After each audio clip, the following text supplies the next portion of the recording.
Hi friends, അസ്സലാമു അലൈക്കും. പുതിയൊരു വീഡിയോയിലേക്ക് എല്ലാവർക്കും സ്വാഗതം. കുറേ ദിവസമായി ഞാൻ വീഡിയോ ഒന്നും ഇടാത്തത് കാരണം നല്ല തിരക്കിലായിപ്പോയി.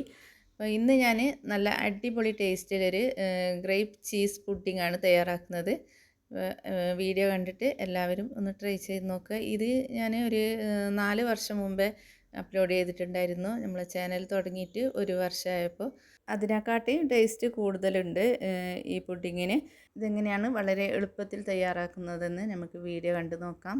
If you are watching our video for the first time, please subscribe, like, share and comment. ഇതിന് നമുക്ക് ജ്യൂസ് അടിക്കുന്ന കറുത്ത മുന്തിരിയാണ് വേണ്ടത്. നല്ല കറുപ്പുള്ള മുന്തിരി നോക്കിയിട്ട് വാങ്ങിക്കുക. ഈ മുന്തിരി ഞാൻ നല്ലോണം കഴുകി എടുക്കുന്നുണ്ട്. ഇത് ഞാൻ ഉപ്പിട്ടിട്ട് നല്ലോണം കഴുകി എടുത്തിട്ടുണ്ട്. എന്നിട്ട് ഇതിലേക്ക് നമുക്ക് അരക്കപ്പ് പഞ്ചസാര ചേർത്ത് കൊടുക്കണം. ഇതിൽ വെള്ളം ചേർക്കരുത്. വെള്ളം ചേർക്കാതെ തന്നെ ഇത് തിളപ്പിച്ചെടുക്കണം. ഇത് അടിക്ക് പിടിക്കുകയൊന്നുമില്ല, ഇളക്കി കൊടുത്താൽ മതി. ഇത് തിളക്കാൻ തുടങ്ങുന്നുണ്ട്. ഇനി നല്ലോണം തിളച്ച് വന്നാൽ ഒരു 2 മിനിറ്റ് തിളപ്പിച്ചെടുക്കണം. എന്നാലേ ഇത് നല്ലോണം വെന്ത് കിട്ടുള്ളൂ. 2 മിനിറ്റ് നല്ലോണം തിളച്ചിട്ട് ഞാൻ ഫ്ലെയിം ഓഫ് ചെയ്യുന്നുണ്ട്. ഇത് നല്ലോണം ചൂടാറിയതിന് ശേഷം അരിച്ചെടുക്കാം. ഇത് അരിപ്പയിലല്ല അരിച്ചെടുക്കേണ്ടത്, സ്റ്റൈനറിലാണ്. ഇതിൽ വെള്ളമൊന്നും ചേർത്ത് കൊടുക്കരുത് കേട്ടോ, ഇങ്ങനെ തന്നെ അരിച്ചെടുക്കണം. നമുക്കിതുപോലെ സ്പൂണ് വെച്ചിട്ട് നന്നായി അരിച്ചെടുക്കാം. പിന്നെ നമുക്ക് കൈവച്ചിട്ട് പിഴിഞ്ഞെടുക്കാം. എന്നിട്ട് നമുക്കിതിവിടെ മാറ്റി വെക്കാം, അത് കളയണ്ട. എന്നിട്ട് പിന്നെ ഇത് നമുക്ക് അടച്ച് വെക്കാം. ഇനി ഇതിലേക്ക് നമുക്ക് കുറച്ച് വെള്ളം ചേർത്തിട്ട്, ഒരു ഗ്ലാസ് വെള്ളം അങ്ങനെ ചേർത്തിട്ട് നല്ലോണം പിഴിഞ്ഞെടുത്തിട്ട് നമുക്ക് കുടിക്കാം. മധുരമൊക്കെ ഇതിലുണ്ടാകും, മധുരമൊന്നും ചേർക്കണ്ട കേട്ടോ. ഇനി ചീസ് ക്രീം ഉണ്ടാക്കാൻ വേണ്ടിയിട്ട് ഒരു പാക്കറ്റ് പാലെടുത്തിട്ടുണ്ട്. 525 ഗ്രാമിൻ്റെ ഒരു പാക്കറ്റ് പാലാണിത്. ഈ പാല് തിളച്ച് പൊങ്ങേണ്ട ആവശ്യമില്ല. അരുകുന്നൊക്കെ തിള വരുന്ന സമയത്ത് ഫ്ലെയിം ഓഫ് ചെയ്യുക. എന്നിട്ട് 2 ടേബിൾ സ്പൂണ് വിനീഗർ ഇതിലേക്ക് കുറേശ്ശെ ഒഴിച്ച് കൊടുത്തിട്ട് പതുക്കെ ഇളക്കി കൊടുക്കുക. നിങ്ങളുടെ അടുത്ത് ചീസ് ക്രീം ഉണ്ടെങ്കിൽ അതെടുത്താൽ മതി. ഇതാകുമ്പോൾ നമുക്ക് അധികം ചിലവൊന്നുമില്ലല്ലോ. ഒരു പാക്കറ്റ് പാലുണ്ടെങ്കിൽ നമുക്ക് ചീസ് ക്രീം ഉണ്ടാക്കാം. അപ്പോൾ ഇതുപോലെ ചീസ് കിട്ടിയിട്ടുണ്ട്. ഇനി നമുക്കിത് അരിച്ചെടുക്കണം. ഇനി നമുക്കിത് അരിപ്പയിലേക്ക് ഒഴിച്ച് കൊടുക്കാം. എന്നിട്ട് കുറച്ച് വെള്ളം ഒഴിച്ച് കൊടുക്കണം. ഇതിലേക്ക് 1-2 പ്രാവശ്യം ഇതുപോലെ വെള്ളം ഒഴിച്ച് കൊടുത്തിട്ട് ഒരു സ്പൂൺ വെച്ചിട്ട് നല്ലോണം പ്രസ് ചെയ്ത് കൊടുക്കാം. ഇതിൻ്റെ ചൂട് ആറിക്കിട്ടാനും പുളിയൊക്കെ പോകാൻ വേണ്ടിയിട്ടാണ് വെള്ളം ഒഴിച്ചിട്ട് അരിച്ചെടുക്കുന്നത്. വെള്ളം നല്ലോണം പ്രസ് ചെയ്തിട്ട് ഒഴിവാക്കണേ. എന്നിട്ട് ഇതിലേക്ക് 2 ടേബിൾ സ്പൂണ് പഞ്ചസാര ചേർത്ത് കൊടുക്കുക. ഇത് അടിച്ചെടുക്കാൻ വേണ്ടിയിട്ട് ചെറിയ ജാറ് മതി. എൻ്റെ ചെറിയ ജാറിന് കംപ്ലൈൻ്റ് ആയിരുന്നു, അതുകൊണ്ടാണ് വലിയ ജാർ എടുത്തത്. ഇതിൻ്റെ ബാക്കി വീഡിയോ ഞാൻ എടുത്തിട്ടില്ലായിരുന്നു. നല്ലോണം അടിച്ചതിന് ശേഷം തുറന്നിട്ട് അരികുന്നൊക്കെ തട്ടിക്കൊടുത്തിട്ട് വീണ്ടും നല്ലോണം അടിച്ചിട്ട് ക്രീമാക്കി എടുക്കണേ. 1-2 പ്രാവശ്യം അതുപോലെ തട്ടിക്കൊടുത്തിട്ട് അടിച്ചെടുത്തിട്ട് അവിടെ മാറ്റി വെച്ചിട്ടുണ്ട്. ഇത് 1 കപ്പ് വിപ്പിംഗ് ക്രീമാണ്, മധുരമുള്ള വിപ്പിംഗ് ക്രീമാണിത്. നല്ലോണം ബീറ്റ് ചെയ്തെടുത്തിട്ട് നമുക്ക് ഇതിലേക്ക് നമ്മൾ റെഡിയാക്കി വെച്ച ചീസ് ക്രീം ചേർത്ത് കൊടുക്കാം. ഇത് 3 ടേബിൾ സ്പൂണ് നിറയെ ചീസ് ക്രീം ഉണ്ട് കേട്ടോ. ഇനി 1/4 കപ്പ് കണ്ടൻസ്ഡ് മിൽക്ക് ചേർത്ത് കൊടുക്കാം. ഇനി 250 ml ഫ്രഷ് ക്രീം ചേർത്ത് കൊടുക്കണം. ഇത് റൂം ടെമ്പറേച്ചറിൽ ഉള്ളതാണെങ്കിൽ 1 മണിക്കൂർ ഫ്രീസറിൽ വെച്ചാൽ മതി. 1 മണിക്കൂറിൽ കൂടുതൽ വെക്കണ്ട, കുറച്ചൊന്ന് കട്ടിയായി കിട്ടാൻ വേണ്ടിയിട്ടാണ്. ഇനി നമുക്കിത് നന്നായിട്ട് ബീറ്റ് ചെയ്തെടുക്കാം. നല്ലോണം ബീറ്റ് ചെയ്തതിന് ശേഷം നമുക്കിതിൽ നിന്ന് നമ്മൾ റെഡിയാക്കി വെച്ച മുന്തിരി പ്യൂരി ഇല്ലേ, അതിൽ നിന്ന് ഒരു 2 ടേബിൾ സ്പൂണ് ഇതിലേക്ക് ചേർത്ത് കൊടുക്കാം. ഇനി ഇതൊന്ന് മിക്സാക്കി എടുക്കാൻ വേണ്ടിയിട്ട് സ്പീഡ് കുറച്ചിട്ട് നമുക്ക് ബീറ്റ് ചെയ്തെടുക്കാം.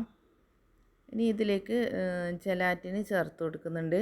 ജലാറ്റിന് നമുക്ക് ഡബിൾ ബോയിൽ ചെയ്തെടുക്കണം. അതിന് വേണ്ടിയിട്ട് ഒരു സ്റ്റീലിൻ്റെ ബൗൾ എടുത്തിട്ടുണ്ട്. അതിലേക്ക് 2 ടീസ്പൂണ് ജലാറ്റിന് ചേർത്ത് കൊടുക്കാം. ഇനി ഇതിൽ 1/4 കപ്പ് പാല് ചേർത്ത് കൊടുക്കണം. എന്നിട്ട് നമുക്ക് നന്നായിട്ട് ഇത് മിക്സ് ചെയ്തെടുക്കണം. ജലാറ്റിന് നമുക്കൊരു 5 മിനിറ്റ് സോക്ക് ചെയ്തതിന് ശേഷം ഡബിൾ ബോയിൽ ചെയ്തെടുക്കുന്നത് നല്ലതാണ്. ഞാനിപ്പോൾ സോക്ക് ചെയ്ത് വെച്ചിട്ടൊന്നുമില്ല. ഇനി നമുക്കിത് ഇതിലേക്ക് ചേർത്ത് കൊടുക്കാം. നമ്മൾ ബീറ്റ് ചെയ്ത് വെച്ച മിക്സിലേക്ക് ചേർത്ത് കൊടുക്കാം. എന്നിട്ട് വേഗം തന്നെ നല്ലോണം ഇളക്കി കൊടുക്കണം. നല്ലോണം മിക്സ് ചെയ്തെടുക്കാം. നമ്മളിത് സ്പൂൺ വെച്ചിട്ട് മിക്സ് ചെയ്യുമ്പോൾ അങ്ങനെ അങ്ങ് മിക്സായിട്ട് കിട്ടുന്നില്ല. ബീറ്റ് ചെയ്തെടുക്കുന്നതാണ് നല്ലത്. ഞാനിപ്പോൾ ഇങ്ങനെ സ്പൂൺ വെച്ചിട്ട് മിക്സ് ആക്കുമ്പോൾ അങ്ങനെ അങ്ങ് മിക്സ് ആകുന്നില്ല. അതുകൊണ്ട് ഞാൻ ഇതൊന്നും കൂടി ബീറ്റ് ചെയ്യുന്നുണ്ട്. ബീറ്റ് ചെയ്തെടുത്തിട്ട് നമുക്കിത് പുഡിംഗ് ട്രേയിലേക്ക് ഒഴിച്ച് കൊടുക്കാം. എന്നിട്ടിത് നല്ലോണം സെറ്റാകാനുണ്ട്. ഇതിൻ്റെ രണ്ടാമത്തെ ലെയർ ഒഴിച്ച് കൊടുക്കുമ്പോൾ ഇത് നല്ലോണം സെറ്റായിട്ട് കിട്ടണം. അപ്പോൾ ഫ്രിഡ്ജിൽ താഴെ വെച്ചാൽ ഇത് സെറ്റായിട്ട് കിട്ടാൻ കുറച്ച് ടൈം എടുക്കും. ഇത് വേഗം തന്നെ സെറ്റായിട്ട് കിട്ടാൻ വേണ്ടിയിട്ട് ഞാനിത് ഫ്രീസറിലാണ് വെക്കുന്നത്. പുഡിങ്ങിൻ്റെ രണ്ടാമത്തെ ലെയർ റെഡിയാക്കാൻ വേണ്ടിയിട്ട് 2 ടീസ്പൂണ് ജലാറ്റിന് നമുക്കിതിലേക്ക് ഇട്ട് കൊടുത്തിട്ട് ഡബിൾ ബോയിൽ ചെയ്തെടുക്കാം. ഇതിലേക്ക് 1/4 കപ്പ് വെള്ളമാണ് ചേർത്ത് കൊടുക്കേണ്ടത്, പാല് ചേർക്കരുത്. എന്നിട്ട് നമുക്ക് ഡബിൾ ബോയിൽ ചെയ്തെടുക്കാം. ഒരു 5 മിനിറ്റ് സോക്ക് ചെയ്യുന്നത് നല്ലത്. ഇതിപ്പോൾ ഞാൻ സോക്ക് ചെയ്യുന്നില്ല, വേഗം തന്നെ ബോയിലായിട്ട് കിട്ടും. 5 മിനിറ്റ് സോക്ക് ചെയ്ത് വെച്ചാൽ നമുക്ക് നല്ലോണം മിക്സ് ചെയ്തെടുത്തിട്ട് ഇതിലേക്ക് വെച്ച് കൊടുക്കാം. എന്നിട്ട് നമുക്കിത് നമ്മൾ റെഡിയാക്കി വെച്ച മുന്തിരി പ്യൂരിയിലേക്ക് ചേർത്ത് കൊടുത്തിട്ട് ഉടനെ തന്നെ നല്ലോണം മിക്സ് ചെയ്തെടുക്കണം. ഫ്രീസറിൽ വെച്ചിട്ടുണ്ടായിരുന്ന നമ്മൾ പുഡിങ്ങിൻ്റെ ആദ്യത്തെ ലെയർ ഞാൻ പുറത്തെടുത്ത് വെച്ചിട്ടുണ്ട്. ഒരു 1.5 മണിക്കൂറായപ്പോഴാണ് ഞാൻ പുറത്തെടുത്തത്. നല്ലോണം സെറ്റായിട്ട് കിട്ടിയിട്ടുണ്ട്. ഫ്രീസറിൽ വെച്ചത് കാരണം നമുക്ക് വേഗം തന്നെ സെറ്റായിട്ട് കിട്ടി. ഇനി നമുക്കിത് മേലെ ഒഴിച്ച് കൊടുക്കാം. ഇത് നല്ലോണം സെറ്റായിട്ടില്ലെങ്കിൽ നമ്മൾ മേലത്തെ ലെയർ ഒഴിച്ച് കൊടുത്താൽ ഇത് എല്ലാം കൂടി അങ്ങ് മിക്സായി പോകും കേട്ടോ. അതുകൊണ്ട് ഇത് നല്ലോണം സെറ്റായതിന് ശേഷം മാത്രമേ നമ്മളിത് ഒഴിച്ച് കൊടുക്കാവൂ. ഈ മേലത്തെ ലെയർ വേഗം തന്നെ ഒഴിച്ച് കൊടുക്കാൻ വേണ്ടിയിട്ടാണ് ഞാൻ ഫ്രീസറിൽ വെച്ചിട്ട് സെറ്റാക്കി എടുത്തത്. മേലത്തെ ലെയർ ഒഴിച്ച് കൊടുത്തിട്ട് നമുക്ക് ഫ്രീസറിൽ വെക്കണ്ട, താഴെ വെച്ചാൽ മതി. ഓവർനൈറ്റ് വെച്ചാൽ നല്ലോണം സെറ്റായിട്ട് കിട്ടും. നമുക്കിതിന് ഫ്രിഡ്ജിൽ വെക്കാം. അപ്പോൾ ഇതാ നമ്മളെ പുഡിങ് ഓവർനൈറ്റ് വെച്ചതിന് ശേഷം ഞാൻ പുറത്തെടുത്തിട്ടുണ്ട്. ഇത് നമുക്ക് നല്ലോണം സെറ്റായിട്ട് കിട്ടിയിട്ടുണ്ട്. ഇതിൻ്റെ മേലെ ഗാർണിഷിന് വേണ്ടിയിട്ട് ഞാൻ മുന്തിരിയാണ് വെച്ചെടുത്തത്. ഇനി നമുക്കിത് കട്ട് ചെയ്ത് നോക്കാം. ഇതിൻ്റെ ടേസ്റ്റ് ഒരു രക്ഷയില്ല കേട്ടോ, ഞാൻ വെറുതെ പറയല്ല. എല്ലാവരും ട്രൈ ചെയ്ത് നോക്കുക. എന്നിട്ട് നിങ്ങളൊന്ന് കമൻറ്റ് ചെയ്യണേ. അതുപോലെ എൻ്റെ ചാനൽ സബ്സ്ക്രൈബ് ചെയ്തിട്ടില്ലെങ്കിൽ ഒന്ന് സബ്സ്ക്രൈബ് ചെയ്ത് സപ്പോർട്ട് ചെയ്യാൻ മറക്കരുത്. വീഡിയോ ഇഷ്ടമായാൽ ലൈക്ക് ചെയ്യുക. ഇൻഷാ അല്ലാഹ് അടുത്ത നല്ലൊരു വീഡിയോ ആയിട്ട് വീണ്ടും കാണാം. Thank you.